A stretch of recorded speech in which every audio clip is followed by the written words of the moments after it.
Welcome back to Top 5.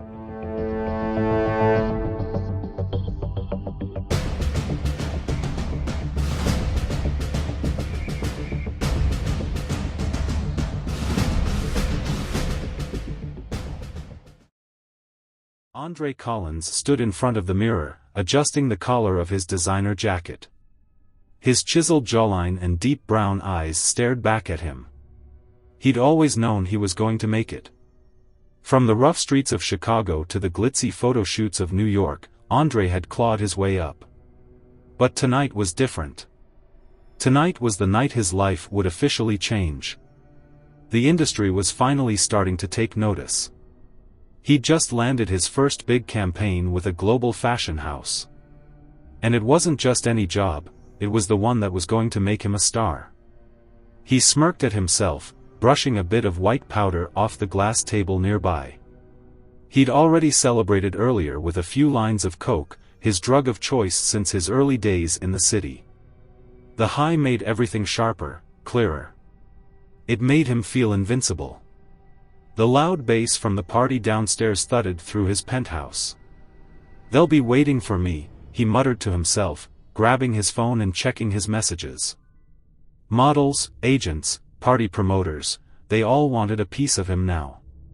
His rise was swift, but Andre didn't care. He lived for the moment. As he headed downstairs, the living room was filled with people, some he barely knew, all celebrating his success. A few girls giggled, holding their drinks and eyeing him from across the room. Andre winked at one of them, knowing she'd probably end up in his bed before the night was over. "Yo, Dre. Big moves, man," one of his boys shouted, clinking his glass against Andre's. "You're the face of this city now." Andre grinned, his eyes already glazing over from the buzz. "You know it," he said. "Ain't nobody touching me now." The night felt endless. Champagne flowed, drugs were passed around, and Andre relished in the attention.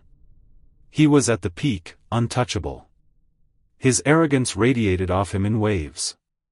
But even in all the chaos, there was something darker lingering beneath the surface, an emptiness he drowned with every snort, every drink, every meaningless hookup.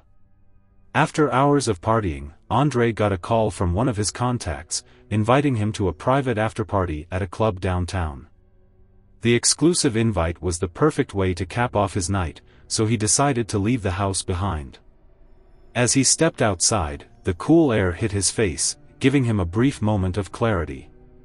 Inside the club, the atmosphere was electric. Strobe lights flashed, and the music pulsed through the bodies on the dance floor. Andre moved through the crowd like a king among peasants. He was drunk on his own success and the attention he received. It was then that he saw her, Maria. A slim, beautiful girl standing by the bar, her long dark hair flowing down her back, her eyes wide with admiration. She was exactly his type. Andre made his move without hesitation, leaning in close. "What's your name, sweetheart?" he asked, his voice low and smooth. She smiled nervously. "Maria." "Maria, huh?"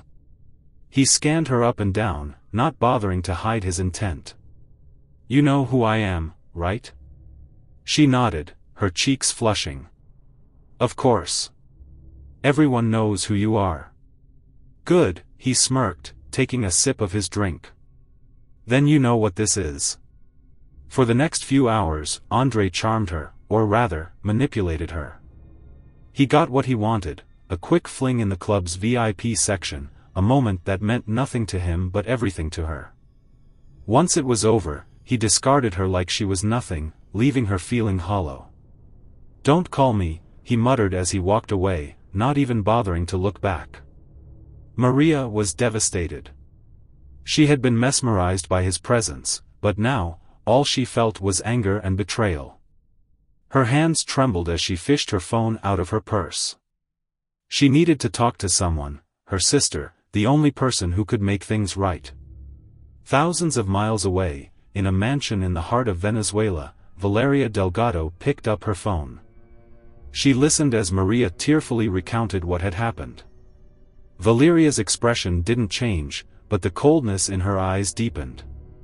She was a woman of few words, but her power was unmatched.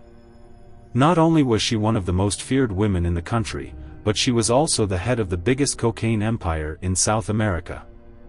Valeria ruled with an iron fist, and when someone crossed her family, there were consequences. "Don't worry, Maria," Valeria said calmly. "I'll handle it." Andrei collapsed onto his bed later that night, the effects of the night's drugs and alcohol finally catching up to him. He barely managed to pull the sheets over himself before he passed out, unaware of the danger that was creeping toward him. At 3 a.m., his penthouse door quietly opened.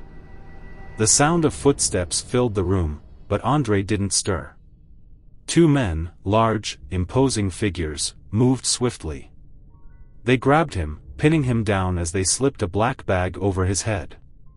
Andrei woke up just enough to panic, but his struggles were futile. The drugs had dulled his senses. He felt himself being lifted, carried out, and shoved into a van. His head swirled, trying to piece together what was happening, but everything faded into darkness. When Andrei finally woke up, his head was pounding.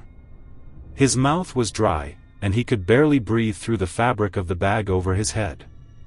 His wrists were bound tightly behind his back.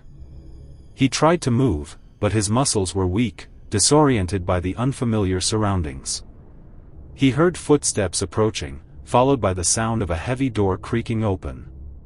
The bag was ripped off his head, and the harsh light of the room burned his eyes. He squinted, his vision adjusting. Standing before him was a woman, Valeria. Her presence was commanding, her eyes filled with a malevolent calm. She looked him over with disgust before finally speaking, her voice as cold as ice. "You belong to me now."